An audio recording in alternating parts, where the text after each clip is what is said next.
December 30 कर्मचारी दरमा बंद 16 थर जाइए ग्राजुएट अर्थ 3.67 कोटी गायब अवसर प्राप्त एसआई अकाउंट को जाइए टंका।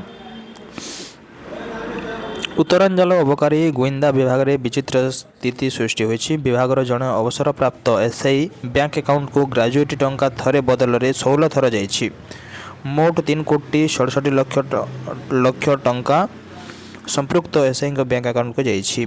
एभली घटना सामना को आसवा पर राज्य अर्थ विभाग उत्तरांचल अबकारी डिविजन समस्त आर्थिक कारोबार को बंद कर दि जाइए। फल डिविजन समस्त अधिकारी और कर्मचारी दरमा गला 2 मास हेब बंद हो जाइए। उत्तरांचल अबकारी गुइंदा विभाग मुख्य होउछंती डेप्यूटी कमिशनर।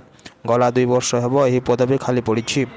2025 मार्च 29 रे डेप्यूटी कमिशनर पाइहा को 7 अधिकारी पदोन्नीत होता बेले से निजुक्ति मिलू नही पद खाली पड़ी।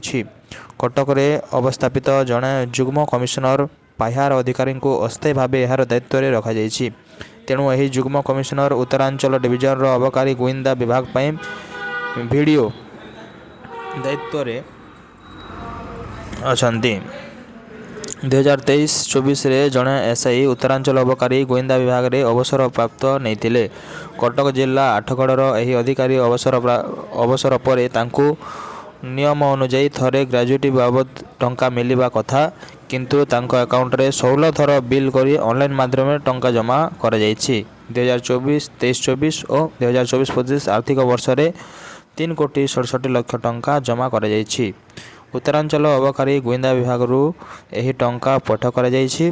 प्रति मास कैशबुक जांच हेबा तथा विभाग रे किंतु गला 2 वर्ष हेब कैशबुक भी जांच करा जाय नाही, जहाँफल यही टंका बारंबार उठाण हो चली। यही टंकार से जमी किणवा सहित कोठा निर्माण और पेट्रोल पंप निवेश करछंती बोली कहा जाउछि। एभली घटना सामना को आसिबा परे अर्थ विभाग उत्तरांचल डिविजन अबकारी गुइंदा विभाग समस्त आर्थिक कारोबार को बंद कर देइछि।